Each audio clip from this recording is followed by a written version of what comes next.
박정희 소령이 수감된 곳은 지금 신라호텔 부근의 남산 기슭에 있던 헌병대 영창이었다. 박정희는 여기서 수사에 협조하기로 결심한다. 그가 수사팀장인 김창룡 1연대 정보주임에게 써낸 자술서를 읽어본 사람으로서 유일한 생존자는 당시 육군본부 정보국 특무과장이던 김한일. 박정희와는 사관학교 동기였고 20여 년 전 기독교 목사로 있던 그는 이렇게 말했다. 김창룡한테 들었는데 박수령은 구속되자마자 이런 때가 올 줄 알았다면서 자술서를 쭉 써내려갔다고 합니다. 그 내용인즉 대구 폭동에 가담했다가 피살된 박상희 형의 집을 찾아가 봤더니 이재복이가 유족들을 도와주고 있더랍니다. 이는 공산당 선언 같은 책자를 가져다 주면서 남로당에 가입하라고 꾀었고 형의 원수를 갚으라고 하더랍니다. 자술서를 읽어보니 박수령은 이념적 공산주의자가 아니고 인간관계에 얽혀서 또 복수심 때문에 남로당에 들어간 감상적 공산주의자라는 생각이 들었습니다.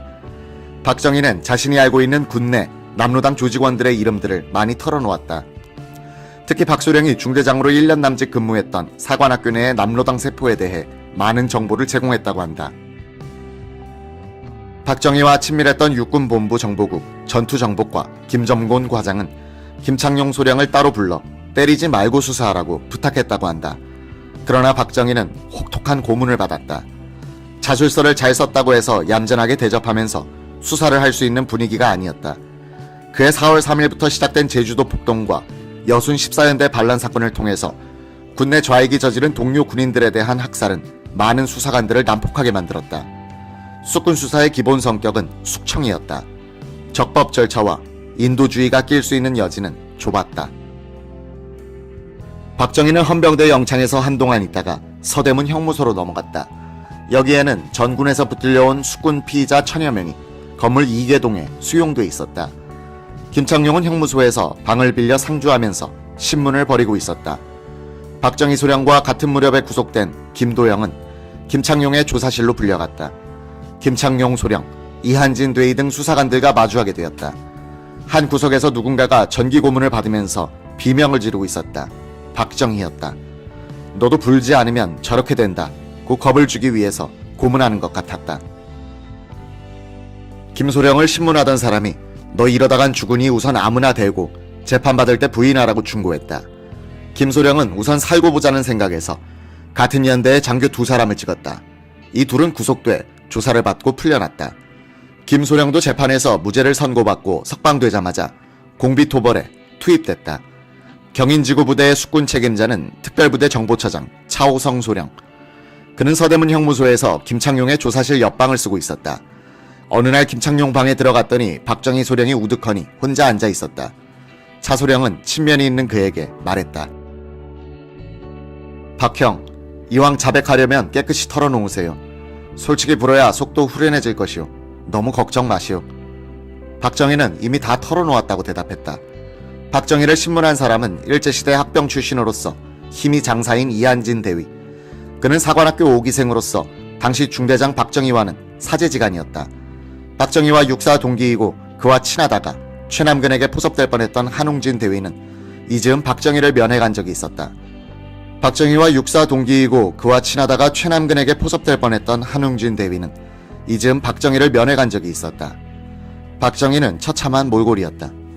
무좀으로 고생한다고 해서 약을 사넣어주고 왔다. 박정희가 남로당 세포라고 털어놓은 사람들 가운데는 억울한 사람들도 있었다. 아마도 고문을 이기지 못해서 허위 진술을 한 것이리라. 그들 중 한 사람이 육군항공사관학교 교수부장 박원석 대위였다. 1949년 1월 박정희 담당 수사관인 이한진이 사관학교 5기 동기생이기도 한 박대위를 연행해 갔다. 항공사관학교 교장 김정렬은 일본 사관학교 4년 후배인 박원석 대위가 그럴 리가 없다고 확신했다. 다음날 명동증권거래소 건물 안에 있던 김창룡의 수사본부를 찾아갔다. 음산한 분위기였다. 곳곳에서 신음소리, 수사관의 고함소리가 어두컴컴한 복도를 타고 들려왔다. 김창룡은 관동군 헌병 출신으로서 정규 일본 육사 출신에게는 고분고분한 특징이 있었다. 그는 김정렬에게 예의를 갖췄다. 아니 남의 교수부장을 빨갱이라고 잡아가면 어떻게 하오? 아닙니다. 그놈은 빨갱이가 틀림없습니다. 증거가 있소? 예, 있습니다. 이것을 보십시오. 김창룡이 차트를 펼쳐보았다. 웬만한 사람의 키를 넘을 만큼 큰 차트에는 남로당 수뇌부를 정점으로 해 밑으로 피라미드 모양으로 퍼져나간 남로당 군사조직표가 그려져 있었다. 깨알같은 글씨로 조직원들의 이름들이 적혀 있었다. 박원석 대위의 이름은 박정희 소령 밑에 올라 있었다. 아니, 박원석이가 무엇을 했길래? 드러난 것은 없지만 박정희의 세포입니다. 김정렬은 박정희가 일본 육사 57기 유학생대에 다닐 때 박원석이 58기로서 그때부터 서로 알고 지낸 정도로만 짐작하고 있었는데 같은 세포라니 어리둥절할 뿐이었다. 김정렬은 몇 달 전의 일이 생각났다. 항공사관학교 창설을 주도할 간부 7명이 육군사관학교에서 15일간 교육을 받는데 담당 중대장이 박정희 소령이었다. 박 소령은 일제시대의 군 경력이 훨씬 선배인 김정렬과 박범직을 매일 저녁 숙소에 초대해 술과 음식을 대접했다. 김정렬은 박정희가 만주 군관학교를 수석으로 졸업한 것을 알고 유심히 그를 관찰했다. 명망대로의 인물됨이었다.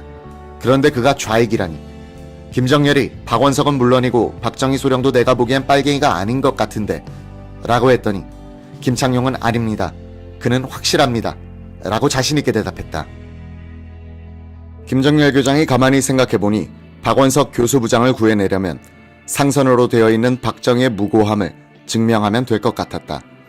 그래서 수사 책임자 김창룡 소령에게 다짐하듯 재차 물었다.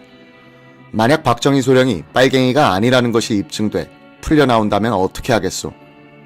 그야 박원석이는 자동적으로 풀려나오게 되겠죠.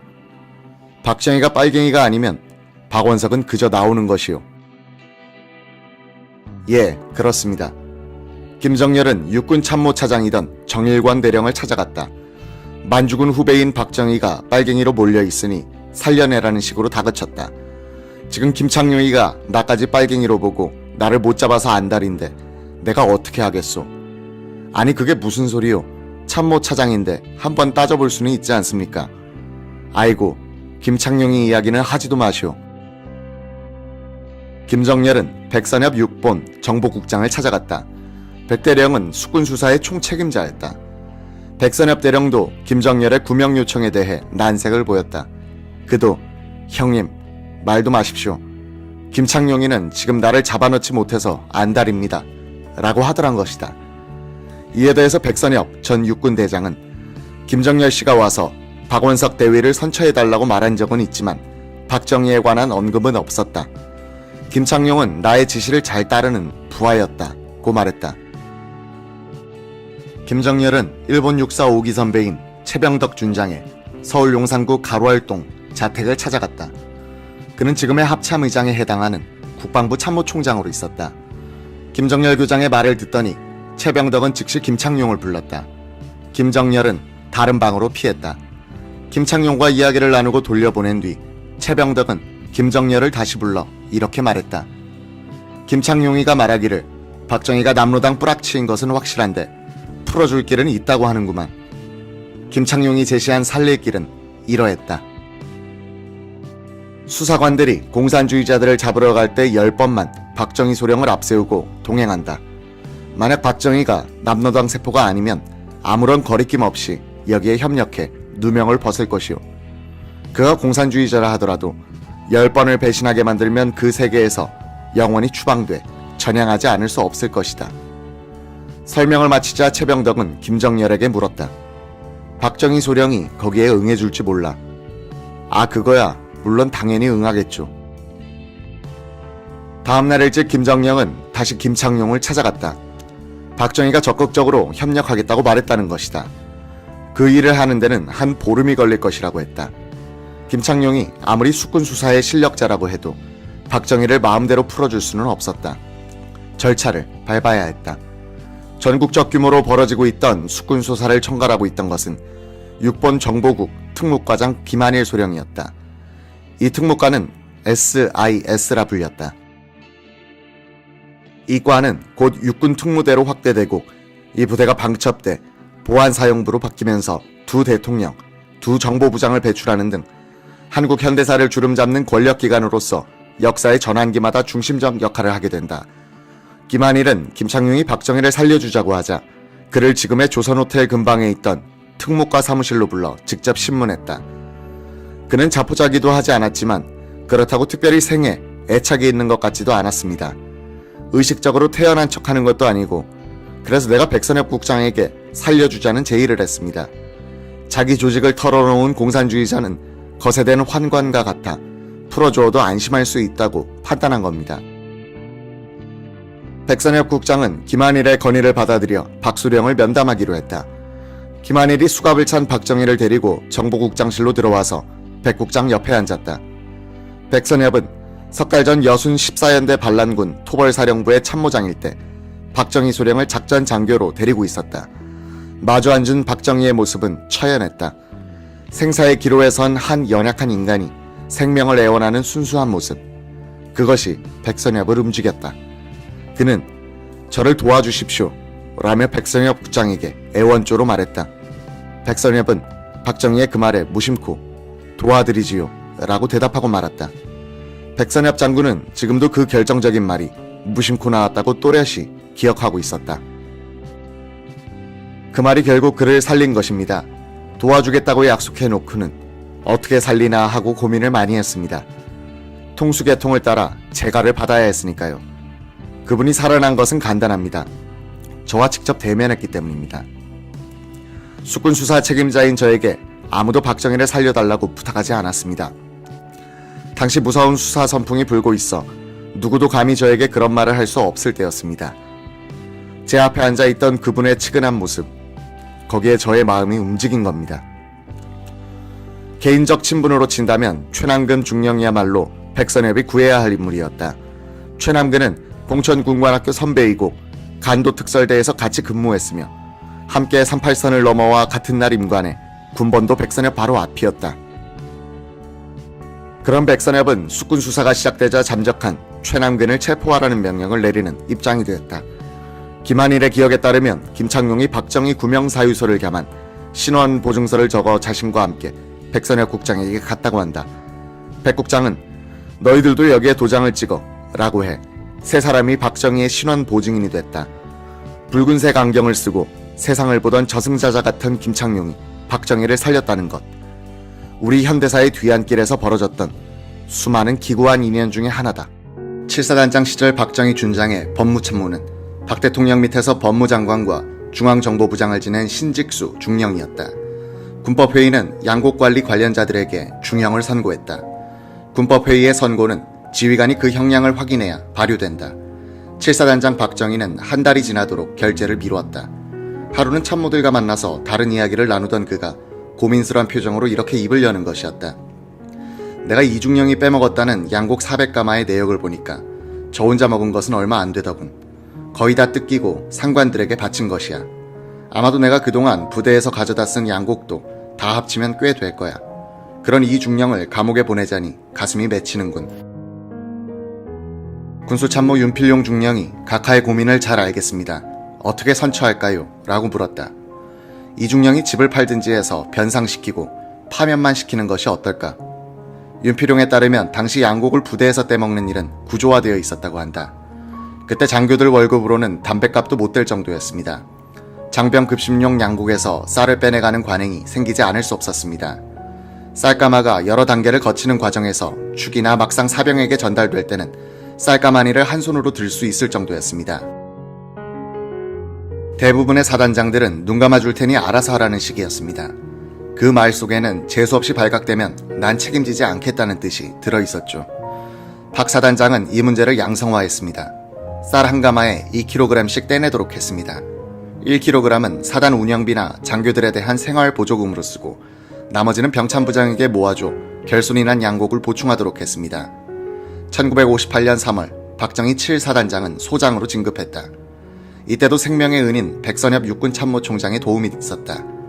경무대로 올라간 소장 진급자 명단을 본 곽영주 경무관이 백 대장에게 전화를 걸어왔다. 박정희 장군의 신원조회에 좌익 활동 경력이 나타났습니다. 백 대장은 단호하게 말했다. 박 장군에 대해서는 내가 보증합니다.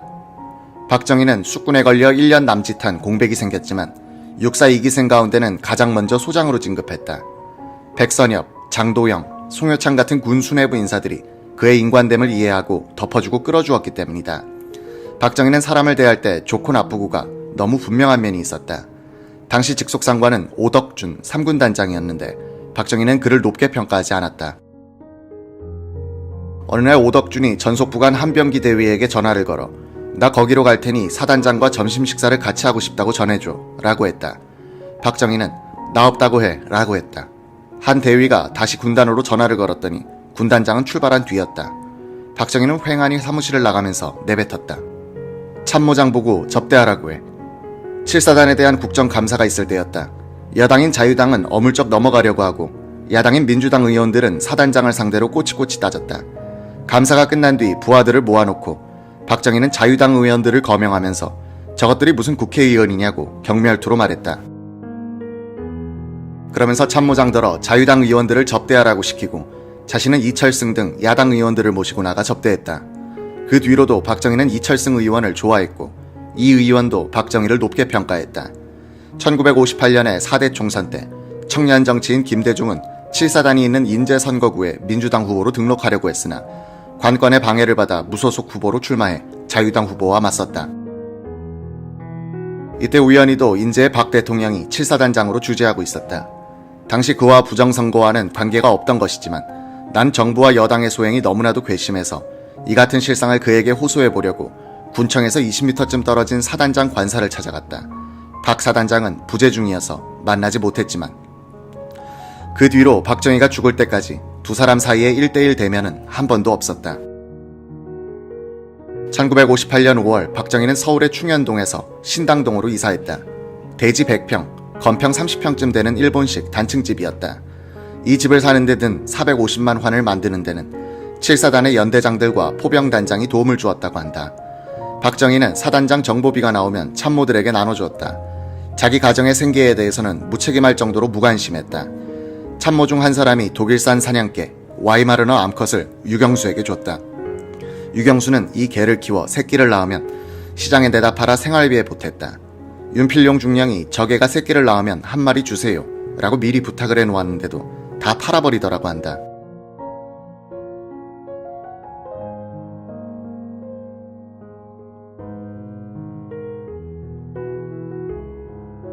칠사단 시절에도 유경수는 한 달에 한 번꼴로 인제로 와서 남편과 함께 있다가 가곤 했다.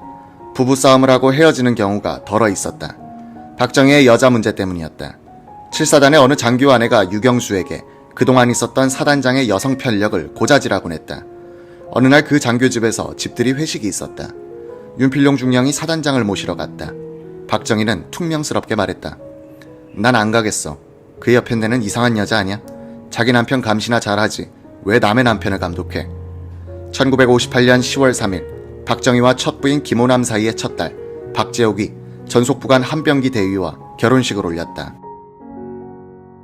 종로 동원 예식장에서 있었던 결혼식에서 주례는 박정희가 만주군관학교 생도 시절부터 따랐던 원용덕 헌병 총사령관이었다.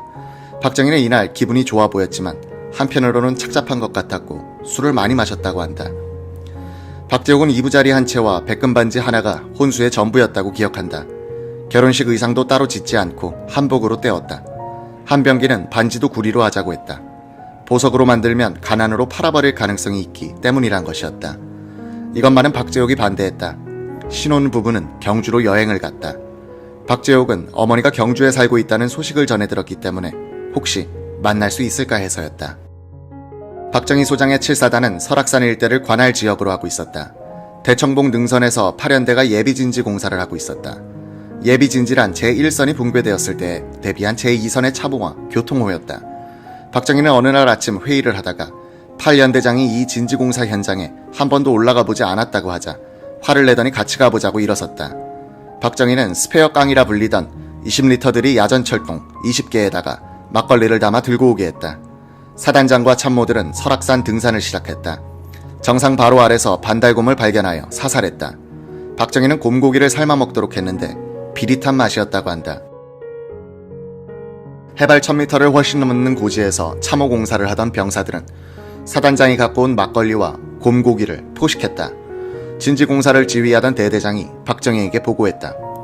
제가 전쟁 때 이곳에서 소대장으로 근무하다가 적의 기습을 받고 후퇴했는데 부하 사병 한 사람이 호안에서 죽어있는 것을 수습하지 못했습니다. 비옷으로 시신을 덮어놓고 돌로 홀을 채운 뒤 표시를 해두고 물러났는데 이번에 이 공사를 하러 와서 유골을 찾았습니다. 그거 잘 됐다. 좀 기다려봐. 박정희는 마치 지관처럼 사방을 둘러보더니 이곳에 매장하자고 했다. 즉석에서 묘를 파고 유골을 옮겨 묻었다. 그리고 원목을 깎아 비목을 세웠다. 그리고는 막걸리를 붓고 위령제를 지냈다. 며칠 뒤 파련대 방첩대 파견대장 이동걸 소령이 사단장 숙소에 들렀더니 박정희는 마분지 위에 무엇을 놓고 태우고 있었다. 이 소령이 그게 뭡니까? 라고 묻자 박정희는 씩 웃으면서 웅담을 말리는 중이야 라고 했다. 이동걸 소령은 사단장이 별것까지 알고 있다고 생각했다. 방첩대 장교의 눈에 비친 박정희는 약점이 없는 사람이었다. 지휘관들이 부패하면 방첩대 장교들의 눈치를 보면서 비굴한 태도를 취하는데 박정희는 그런 게 없으니까 오히려 방첩대가 여러 가지로 도움을 청해야 했다.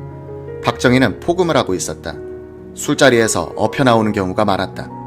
술자리에선 천진난만한 어린아이 같았다. 어느 날 박정희는 이동걸에게 어이, 자네가 남자 해라, 내가 여자 할게 라고 하더니 작부의 치마를 벗겨 자신이 입고는 이동걸을 데리고 마루로 나와서는 마루판이 꺼질 정도로 뛰고 춤추고 했다. 방첩대가 관리하고 있던 박정희의 신상기록 표엔 좌익 전력이 적혀있긴 했지만 방첩대에서는 그런 면에선 더 이상 신경 쓰지 않았다고 한다. 이동걸은 박 사단장은 파렴치범은 가차없이 군법회의에 넘겼지만 업무상 잘못을 저지른 부하들은 과감하게 용서했다. 그 구분이 철저했다고 기억한다. 1958년 6월 17일 박정희 소장은 1군 사령부 참모장으로 임명돼 원주로 부임했다. 그 전에 1군 사령관으로 승진한 송효찬 중장이 그를 데리고 간 것이다. 송효찬은 대외적인 활동에 바빠 야전군의 안살림을 박정희에게 맡기다시피 했다. 치밀한 박정희와 호탕한 송효찬은 서로 잘 맞았다. 박정희로서는 야전군의 사단장들 및 참모들과 업무적으로 친해져 자연스럽게 인맥을 구축하는 기회가 되었다.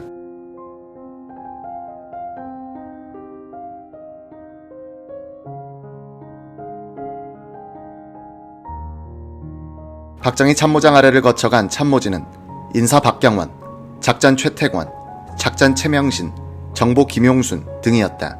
모두 5.16 거사 때와 박정희 정권 시절에 중용됐다. 송효찬 박정희 군비는 이때 국군 역사상 가장 큰 개혁 중의 하나를 했다. 즉 후생 사업을 중단시킨 것이다. 군대 차량을 민간인에게 대여해 주어 돈을 받고 이 돈으로 월급이 적은 장교들을 도와준다는 취지로 한국전 때부터 묵인됐던 후생 사업을 1군에서부터 없애자 곧 전군으로 파급됐다. 이 후생 사업으로 많은 장교들은 부패, 치부하면서 정치권과 언론한테는 약점이 잡혀 있었다. 이런 구조적 부패 요인을 뜯어고치자니 반발이 없을 수 없었다. 작전참모 최명신 준장은 이렇게 적었다. 후생 사업으로 군내의 갈등이나 상하 간의 불신은 말이 아니었다. 돈 욕심이 많은 지휘관이 있는 부대는 특히 심했다. 송효찬 사령관은 말했다. 후생 사업으로 인해 전쟁에 써야 할 차량이 폐차로 변해가는데 이러다가 정말 전쟁이라도 나면 어떻게 하겠소. 그러니 어렵지만 후생 사업을 중지합시다. 정말 당시로서는 대단한 결심이었지만 우려의 소리가 흘러나왔다. 어렵습니다. 그간 부대 운영에 상당한 도움을 줬는데 게다가 권력기관이나 육본, 국방부와도 마찰을 부를 우려가 있습니다. 박정희 참모장과 나는 지금 하지 않으면 시기를 놓치게 됩니다면서 송장군의 방침을 지시했다. 결국 우리는 갑론을박 끝에 후생 사업과 단절할 것을 결심했다. 송효찬은 지휘관들을 불러 모아놓고 이렇게 지시했다. 앞으로 30일 이내에 민간인들에게 대여해준 모든 차량을 원대 복귀시킨 다음 정비를 마치고 지휘 검열을 받을 준비를 하라. 송효찬은 이어서 1군 전부대에 대한 모포 실사를 했다. 그때까지 장부상으로는 사병 1인당 6장이 지급된 것으로 되어 있었다. 실사를 해보니 1인당 1장꼴도 되지 않았다. 수십만 장의 모포가 없어진 셈인데 그래놓고도 미군에 대해서 추가적인 모포 지급을 요청해야 했다. 송효찬은 이어서 부대의 난방, 취사용 연료를 장작해서 석탄으로 바꿔나갔다. 군부대가 있는 곳에 숲이 남아나지 않는다고 해서 송충이란 별명까지 얻게 했고 벌목 때문에 지휘관들이 기자들의 밥이 되도록 했던 시대를 마감할 수 있었던 것은 이 무렵 황지를 중심지로 한 석탄 증산 붐 덕분이었다. 휴전 후 우리 군대는 막사건설, 진지구축, 전술도로 공사에 열중했다. 외부에서 자재를 지원받지 않고 거의 자력으로 이런 건설 공사를 하자니 나무가 남아나지를 않았다. 금호와 남쪽 사창리에 주둔하고 있던 6사단에 근무했던 이건영 당시 중령은 이렇게 썼다. 3쿼터의 차바퀴를 빼고 긴 피대줄을 걸어 톱을 설치, 산골짜기에 놓고 제재를 했다. 야전삽에 날을 세우고 곡괭이는 끌, 도끼, 깎귀 등 훌륭한 건축 공구가 되어 돌을 깎고 모나게 하는 데 쓰였다. 삽과 곡괭이는 너무 써서 원형마저 잃을 정도였다. 철조망을 잘라서 못을 만들어 썼다. 막사를 찍고 도배는 건빵 봉지와 피우고 난 빈 담뱃값으로 했다. 역경에 처했을 때 위대한 생존력을 발휘하는 한국인들의 무에서 유를 만드는 능력은 1950년대의 군대에서부터 단련되고 있었다.